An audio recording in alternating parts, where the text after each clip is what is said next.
Dr. Akdag, thank you so much for joining us this evening. You have just stepped down from being minister for 10.5 years, I believe. But more importantly, you, during that time, have led one of the most recognized processes of health reform in the world, in Turkey. And we could talk about many dimensions of that process, but I particularly wanted to talk about the political dimensions.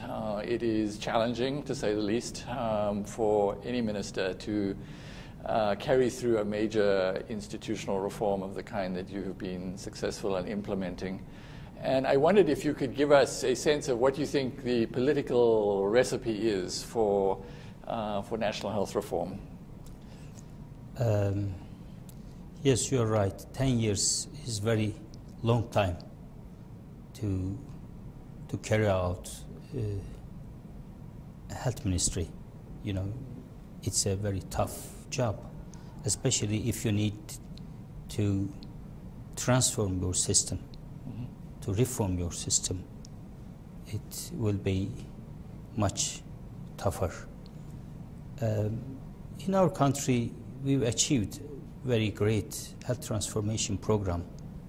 We've almost have a universal health coverage in enhancing equity for our population.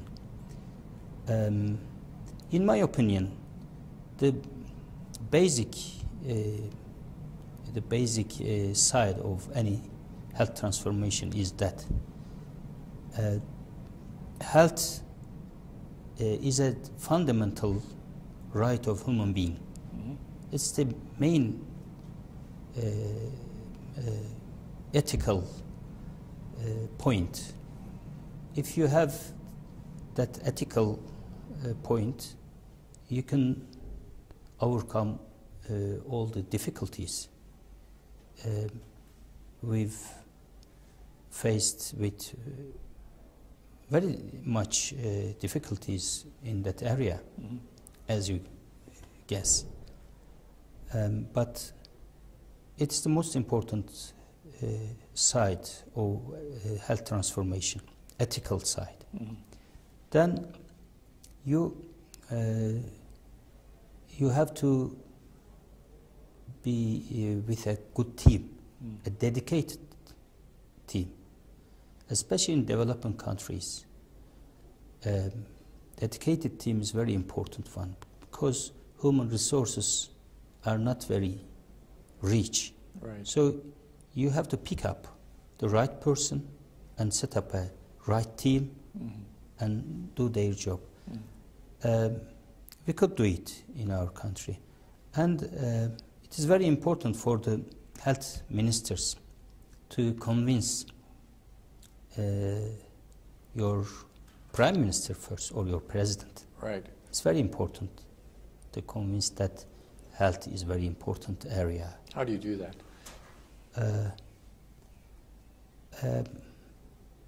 I have very chance about that, because my prime minister, experienced some difficulties on health issue before his prime ministerial term.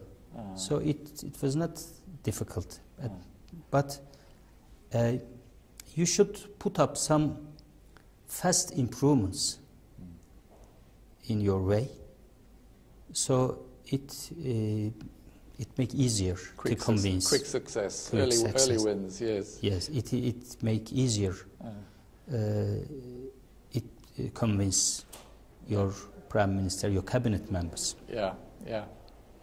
And the question is how you sustain that interest over time. In health reform takes a long time under any circumstances, and governments usually need to show, as you say, quick results because their tenure is usually 4 or 5 years before they have another election.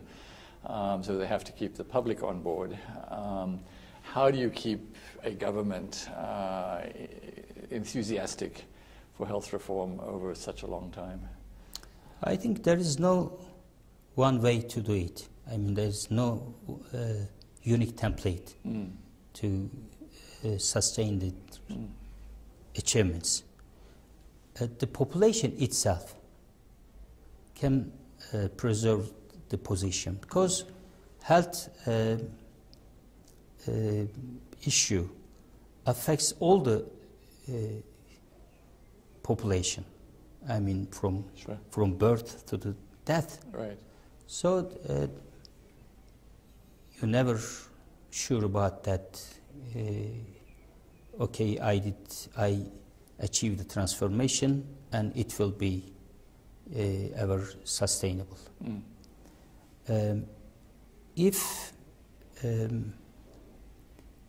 NGOs, real NGOs, activist, patient, or citizen right activists are enough power, have enough power in terms of health issue, it will be much more sustainable. But the democracy is the real solution, because if the population have some rights, the fundamental rights, and any government take them back, the population will resist it. Yes.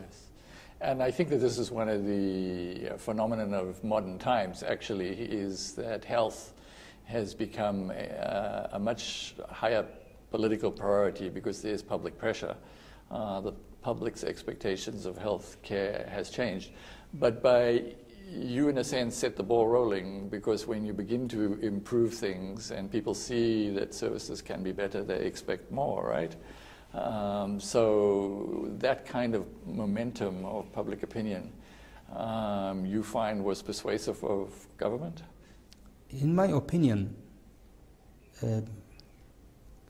for example, why the societies give sometimes much more importance for the security, I mean,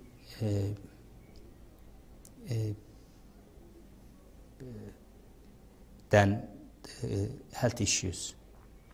If you need some security services, okay, the government give you all the security services without any premiums from the taxes. I mean, the budget from the taxes.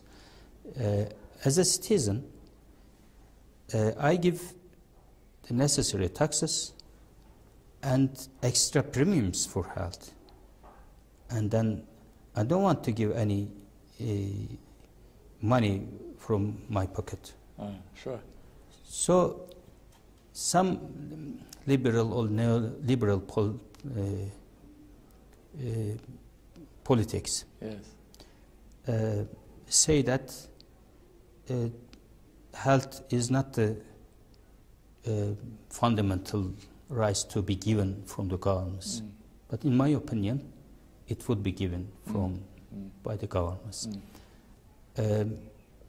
On the finance side, the finance comes from the general budget, from the taxes, or from the premiums, or the combination. For example, in our country, the finance side have a combination of budget and premiums. For example, in United Kingdom, it is absolutely tax-based. In any other country, it differs from any other country. And but the premium varies dependent on income? It should be. Should be. And the government take care about the poor people without any premium. There's often in that kind of process resistance and opposition from the wealthier sectors of the population, because they feel they're already paying a large proportion of taxes. They often carry private insurance because they don't like the public health service. Then they get a premium, which they see as a subsidy for the poor. Was that a factor? As we see in United States. Yes, exactly. Was that a factor in your case? In our country, we had not any resistance from that side.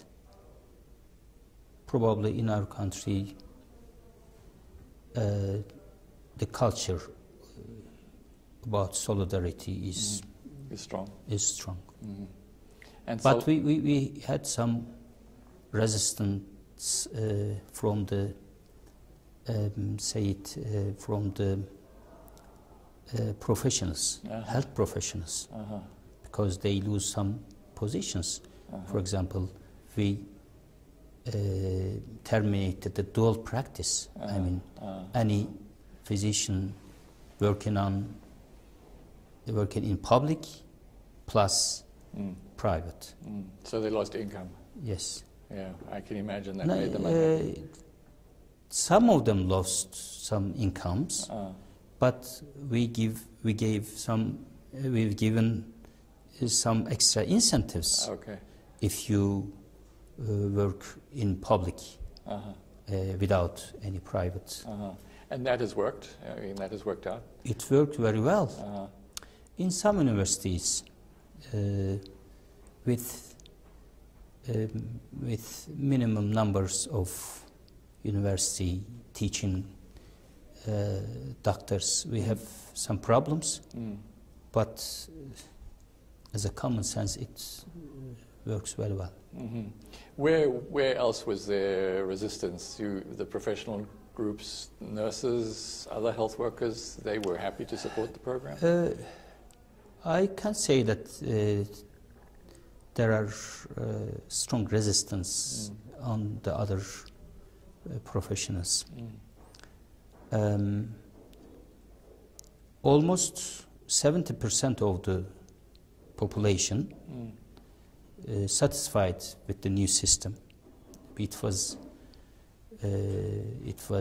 39 just before the health transformation at 2002, and we just carried out a satisfaction survey among the health staff. Probably the same satisfaction rate we have in the health staff.